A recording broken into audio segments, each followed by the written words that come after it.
Introduction. India is located in South Asia and covers most of the Indian subcontinent. It is the second most populous country and a democracy with 1,000 million inhabitants and over 100 different languages. India's economy is the third largest in the world in terms of purchasing power parity. India borders Bangladesh, Myanmar, the People's Republic of China, Bhutan, Nepal, and Pakistan, with Sri Lanka and the Maldives across the Indian Ocean.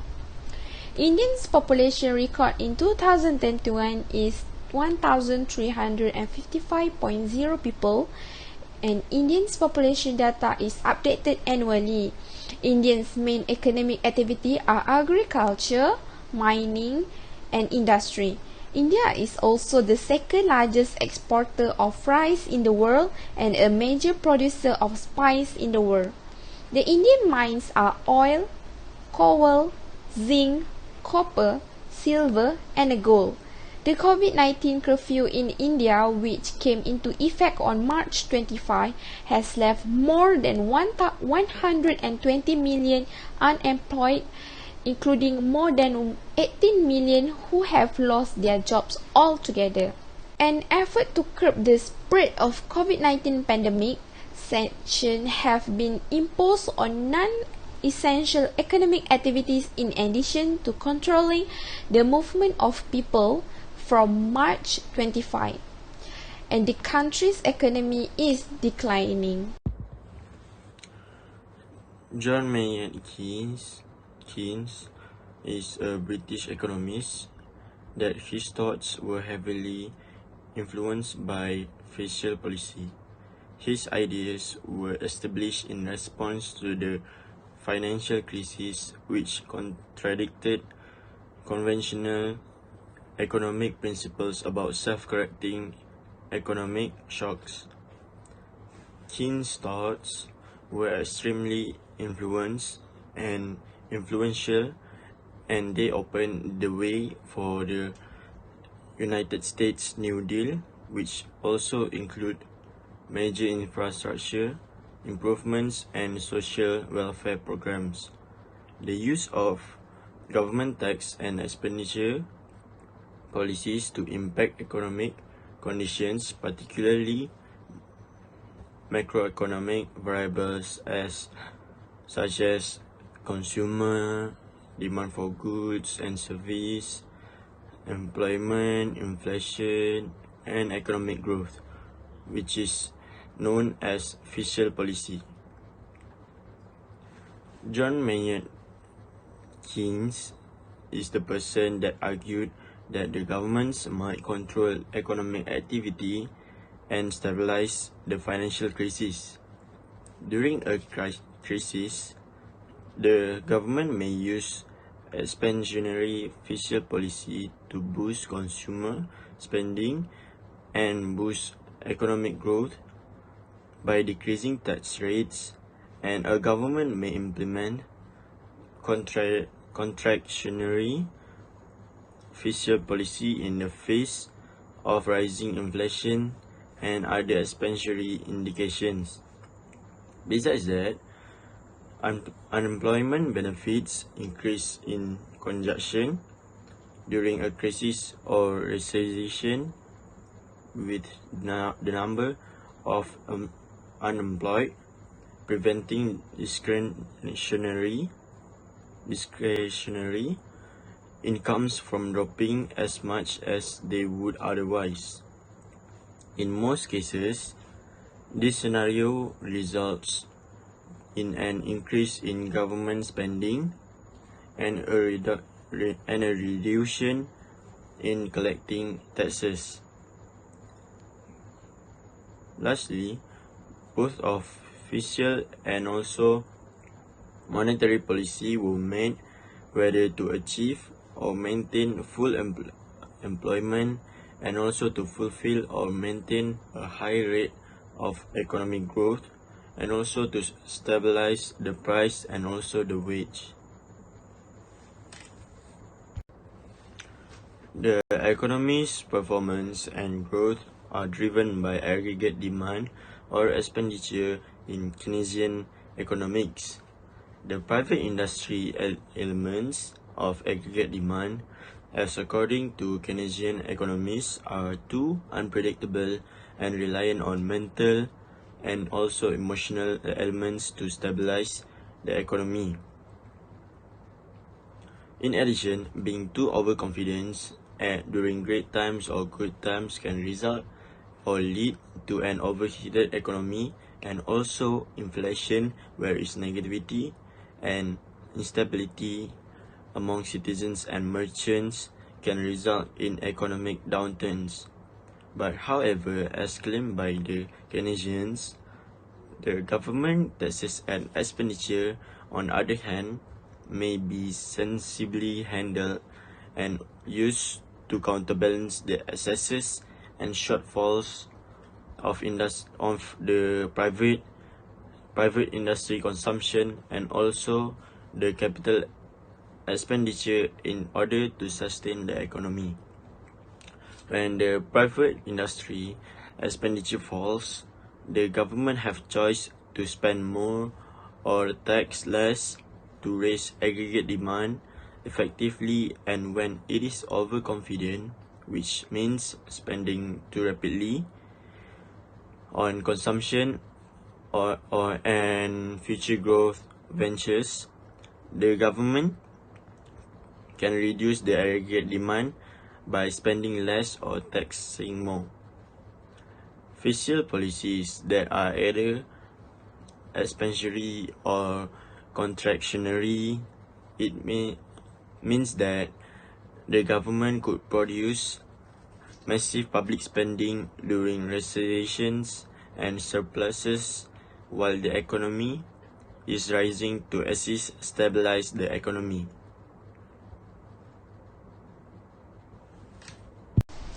Monetary policy. Monetary policy is a macroeconomic policy set by the central bank. This involves the management of cash supply and interest rate and may be a demand side policy employed by the government or rustic to realize macroeconomic objectives such as inflation, consumption, growth, and liquidity. Monetary policy has two types, namely contractionary monetary policy and expansionary monetary policy. Contractional monetary policy aims at reducing the rate of monetary expansion to combat inflation. And meanwhile, expansionary monetary policy may be a sort of macroeconomic monetary policy that aims to extend the speed of monetary expansion to stimulate domestic economic process. Monetary policy of the Reserve Bank of India aims to manage the amount of money in order to meet the needs of different economic sectors and to increase the rate of economic growth. And the main goal of monetary policy in India is to maintain price stability. The RBI implements monetary policy through open market operations, bank rate policy, reserve system, credit control policy, moral persuasion, and through many other instruments. Using one of these instruments will lead to changes in interest rate or the money supply in the economy. And monetary policy is often expansionary and contractionary in nature. Increasing the cash supplies and reducing interest rates indicate an expansionary policy. The opposite is contractionary monetary policy. For example, liquidity is important for the economy to drive growth. The policy interest rate required to achieve the inflation target, which is determined by the Monetary Policy Committee. Unemployment means that someone can and wants to work but cannot find a suitable job. There are four main types of unemployment in an economy, which are frictional unemployment, cyclical unemployment, structural unemployment, and seasonal unemployment.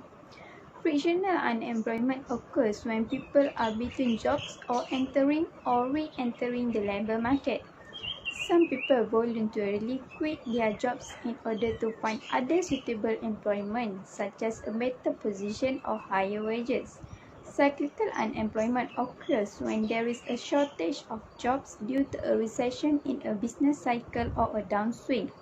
Cyclical unemployment is involuntary and continues until the economy comes out of the recession, and recovery from the recession takes several years.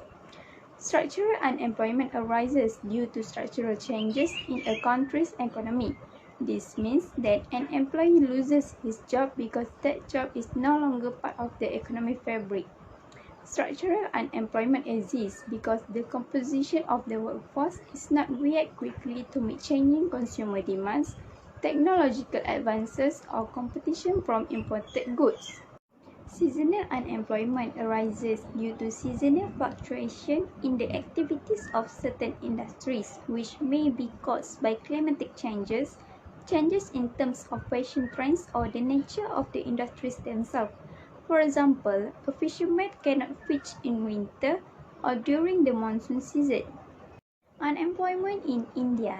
India's high unemployment rate is a major problem for the Indian economy, impacting productivity and income per capita, so it can trigger poverty and other social problems. The COVID-19 pandemic that hit the globe has had an enormous impact on the workforce in the Republic of India. In keeping with a recent report by the Centre for Monitoring Indian Economy (CMIE), as several as 21 million jobs were reduced and even lost between April and August 2020. Lost jobs include cross-sector jobs and jobs with specific skills, as well as services, manufacturing and industry, and office jobs.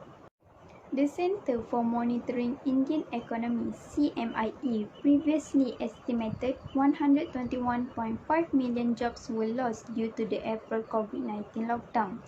In July, 11 million people lost their jobs, according to the CMIE. Small merchants, street vendors, and day laborers were hardest hit by the April lockdown.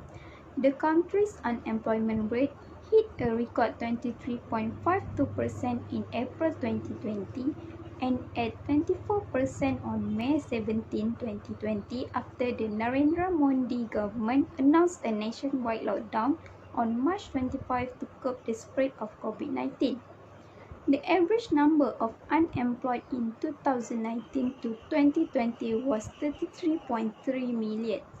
According to the CMIE, the rise in the unemployment rate was due to significant numbers of workers returning to the labour market in search of work. The statistic shows the unemployment rate in India from 1999 to 2020. In 2020, the unemployment rate in India was estimated to be 7.11%, which was at the highest level due to the pandemic. Starting from 2004 to 2008, the rate of unemployment started to decline. This has been clarified by the fall in workforce participation rate because the moderately more youthful populace has decided on getting more education.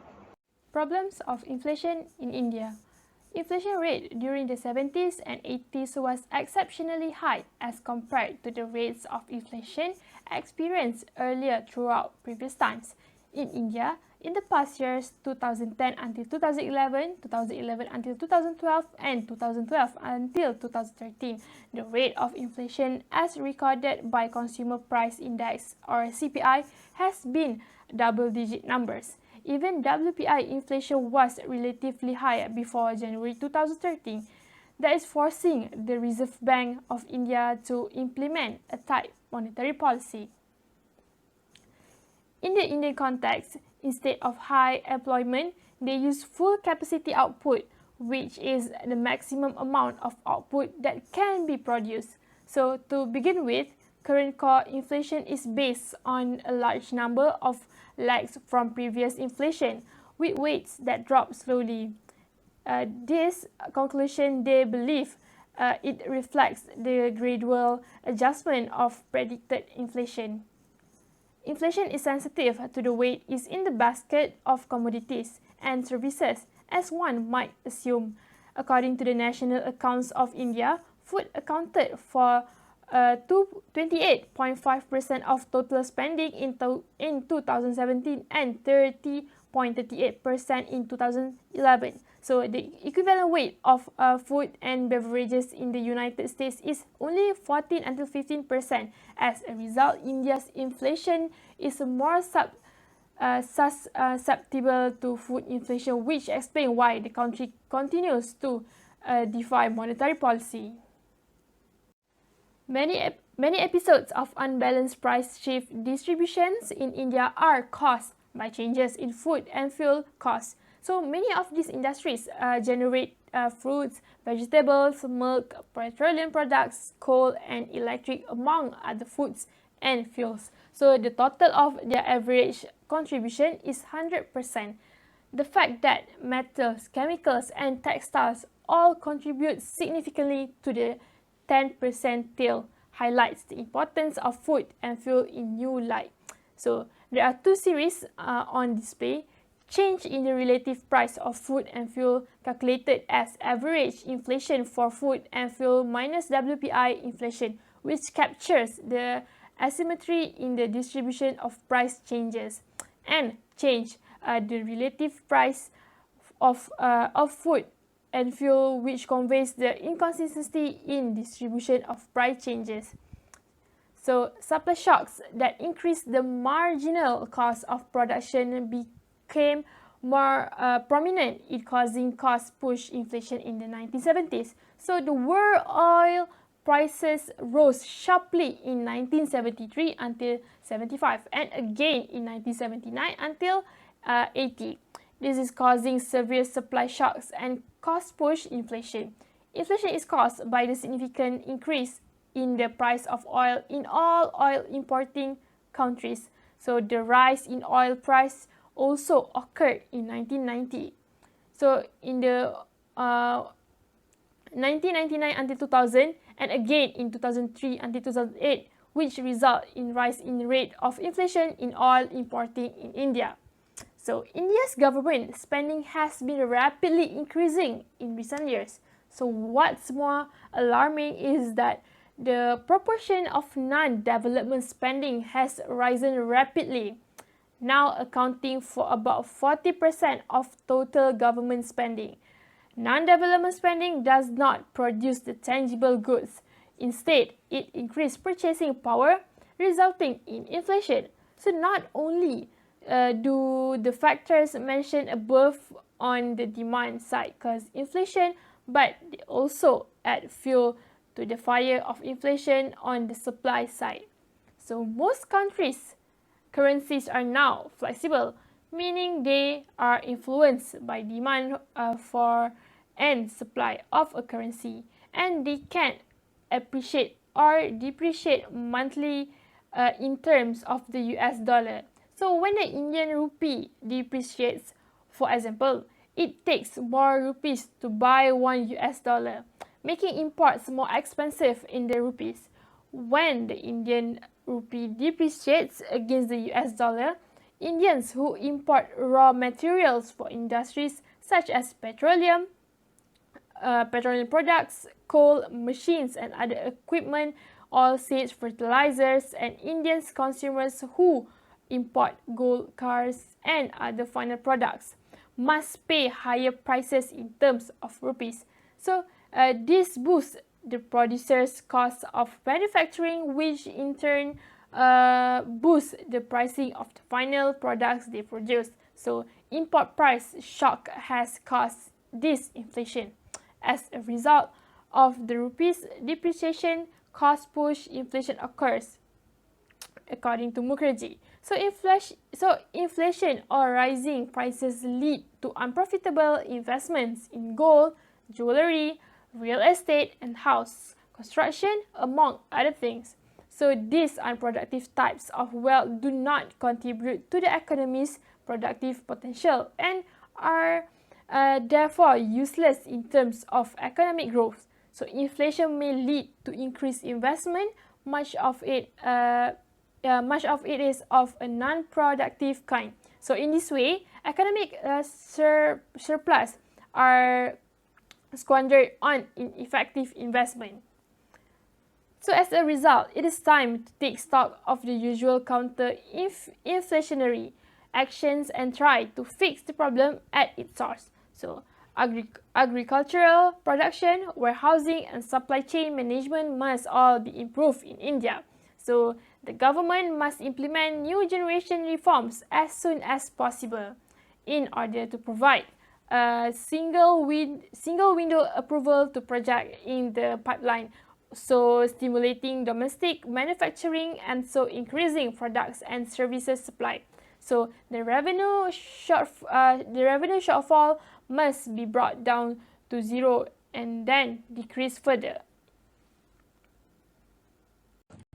Unemployment is a global problem that affects developed, developing, and undeveloped countries alike. The most compelling evidence is that even developed countries are struggling with unemployment. Since the pandemic happened, India has been struggling with unemployment.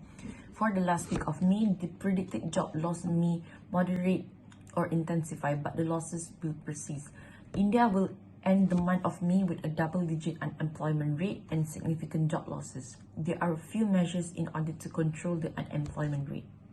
The first method to overcome unemployment is by using the fiscal policy. Fiscal policy refers to the use of government tax collection and expenditure to impact country's economy. Fiscal policy, in simple terms, is an estimate taxation and government spending that impacts the economy. In India, fiscal policy is the guiding force that assists the government in determining how much money it should spend to promote economic activity, that how much revenue it must generate from the system in order to keep the economy functioning smoothly. The government can help decrease the burden of the people by reducing the taxation in the community. Unemployment reduces economic activity and has a negative influence on the federal government's ability to collect revenue.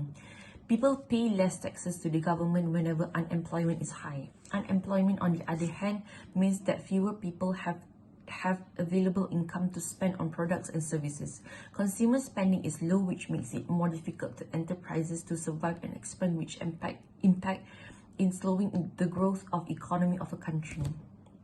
One of the keys of fiscal policy is its measures at the government's disposal to reduce unemployment is taxation. Consumers have less discretionary money as a result of high taxes, which means they purchase less. When customers buy less, businesses earn less money and are less inclined to hire new employees or even lay off existing employees to cut costs. Cutting taxes is a typical government strategy for boosting economic growth and lowering unemployment. Tax cut puts more money in customers' hands, which can lead to higher sales, expansion, and hiring for business. Cuts in service taxes, sales taxes, excise taxes, export duties, import duties, wage taxes, or increase in transfer payments like unemployment insurance or welfare benefits would enhance disposable income and thus household purchasing power. Reduced corporation taxes would also boost investment opportunities. As a result, aggregate demand will rise, eliminating the recessionary gap and boosting economic growth and job creation. Another way the government can try to reduce the unemployment rate is to invest on government programs. For instance, the government invests new public works programs such as road or railway infrastructure. It can create jobs, lowering unemployment and increasing disposable income and spending. Workers in the public sector may be able to obtain jobs in the private sector after projects are completed if such programs boost general economic growth. Moreover, the government can increase the salary of civil servants because it will help them in creating more development projects which may reduce unemployment. The next method is by direct control measures. Besides the fiscal policy, direct control measures can also be taken into consideration. Sometimes the citizens are suffering with unemployment is because they don't have enough education for a start. Most companies or businesses would want someone who holds a degree certificate. When direct control measures is applied, it can help in reducing the unemployment problem. Firstly, training and technical education. Training education can be given to those who are struggling with unemployment. A training program enables you to improve the skills that each person lacks of. Providing the appropriate training results in a well-informed individual who can step in for one another as needed, work in groups or operate independently without the need of ongoing assistance and supervision. It helps those who have difficulties in securing a job. Skills and knowledge are very important in order to make a great job. When a person is lack of education and skills, it will give a lot of negative impact to the company that they are going to work in. The training and technical education works to help the unemployed graduates to find jobs easily. For instance, the unemployed graduates are given free short course to learn computer skills and also language skills. And lastly, more job creation should be considered. Job creation is the procedure for increasing the quantity of jobs in the given economy. Government efforts aimed at reducing unemployment are frequently referred to as job creation. Job creation programs comes in a number of shapes and sizes. For example, a government could reduce taxes and regulations to make employment more affordable. A government, on the other hand, may hire its own laborers to build a road, for example. When there are more job opportunities created in the economy sector, such as transportation, tourism, construction, it can create more jobs, thus reducing the unemployment rate in the country. Inflation control is critical to the Reserve Bank of India's essential operation. The Reserve Bank of India (RBI) has implemented policies to contain price by lowering or raising interest rate. As a result, it is critical to understand this rate and their impact on inflation. The next method to overcome inflation in India. In recent years, India's money market has seen fundamental change. RBI has taken numerous initiatives to develop the Indian monetary policy. Most central banks utilize high interest rates to combat inflation. A repo is the combination of a cash transaction and a forward contract. When the economy is experiencing excessive inflation, the central bank RBI manages the money supply by raising the repo rate, which leads to fewer borrowings by firms and industry.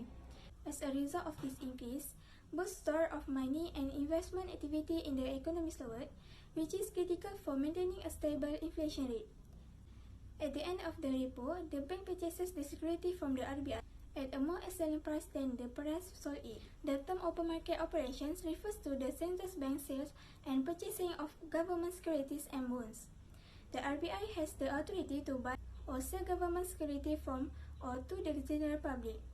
To control inflation, the RBI sells securities in the money market and removes surplus liquidity out of the market.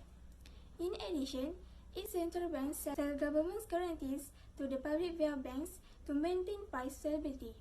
This means that some of the bank deposits transfers to the major banks' accounts and the creditability of commercial banks reduces. Demand drops when the amount of liquid currency available declines. OMO is one of the quantitative instruments used by the RBI to smooth out liquidity sentences throughout the year and minimize the impact on interest rate and inflation rate trends. When the RBI purchases a government bond on the open market, it is paid for it with a check. Consequently, a stricter monetary policy approach limits inflation, reducing demand and leading to junior inflation. Government utilizes fiscal policy to control inflation in addition to monetary policy.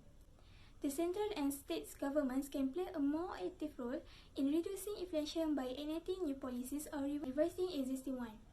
First and foremost, the fiscal policy advocated by the government should attempt to reduce the fiscal deficits and reduce external borrowing and debt.